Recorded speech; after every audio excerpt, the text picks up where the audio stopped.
Hello guys, welcome back to my channel. So আমি একটা বই অর্ডার দিয়েছিলাম, ল বই, মানে যেটা আমি ল পড়ার ইচ্ছা ছিল, বাট মা এনসিকিউ পড়তে দিচ্ছে না বলে আমার বাড়িতেই পড়তে হচ্ছে। সো এই যে অর্ডারটা এসে গেছে, এখন প্রায় 4:30 বাজে। আমি নিতে গেছিলাম, দেখাই তোমাদেরকে পার্সেলটা। সো এই যে অর্ডার মানে পার্সেলটা দেখতেই পাচ্ছ, আমি একটুখানি ওপেন করেছি। প্রচুর পট্টি দেওয়া আছে। আমার ল পড়ার ইচ্ছা খুবই ছিল, কিন্তু মা যেহেতু আমাকে ইনস্টিটিউটে এখন পড়তে দিচ্ছে না, সেহেতু আমি বাড়িতেই ভাবলাম একটা দুটো বই নিয়ে পড়ি। তো আমি অনলাইনে অর্ডার দিয়েছিলাম, কারণ দাদার বিয়ের জন্য এখন দোকানে যাওয়া সম্ভব হচ্ছে না। দাদার বিয়ের পর আমি বই দোকান থেকেই নেব। তো আমার ওপেন করতে প্রচুর হ্যাপা হয়েছে, সেই জন্যে আমি সিজার দিয়ে ওপেন করেছি। তো যা হোক করে আমি ওপেন করতে চেষ্টা করছি, মানে একটু অসহ্য লাগে আমার এসবগুলো। তো আমি ওপেন করেছি, এবার দেখাই বইটা। সো বইটা হলো এই, আমি ভেবেছিলাম একটু বড় হবে, কারণ যেহেতু 400 টাকার বই এটা।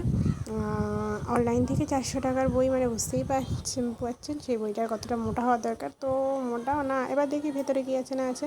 তো এটা প্যাকেট করা ছিল, সেই প্যাকেটটা আমি খুলে নিচ্ছি। এবার দেখতে পাচ্ছেন এখানে বেশ কয়েকটা কার্ডও দিয়েছে। আমি সবার প্রথমে বইটা দেখে নিচ্ছি যে বইটা ঠিক কি না। তো বইটা বুঝতে পারছি না, আমি যদিও দেখতে পারিনি, মানে দেখা হয়নি অনলাইনে।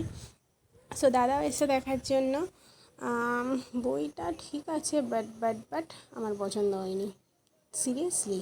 মানে আমি যেরকম ভেবেছিলাম সেরকম হয়নি। তো এই যে দেখতে পাচ্ছ কয়েকটা কার্ড দিয়েছে, তার সাথে আমাকে বিলটাও দিয়েছে। তো আমি তোমাদেরকে বিলটা দেখাই। এই যে বিল এখানে আছে, 400 টাকার বিল এটা। তো মাকে যদিও জানে না, মারা জানে 300 টাকার।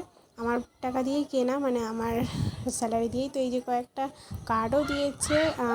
এই বইটা আমি বেশ কিছুদিন পড়ি, তারপরে দাদার বিয়ের পর আর কদিন পরে বইটা শেষ করার পরে আবার নিয়ে আসবো। সো পছন্দ যদিও হয়নি, তাও বাই বাই। আমি ব্লু আর্ট দিয়ে কিনেছি।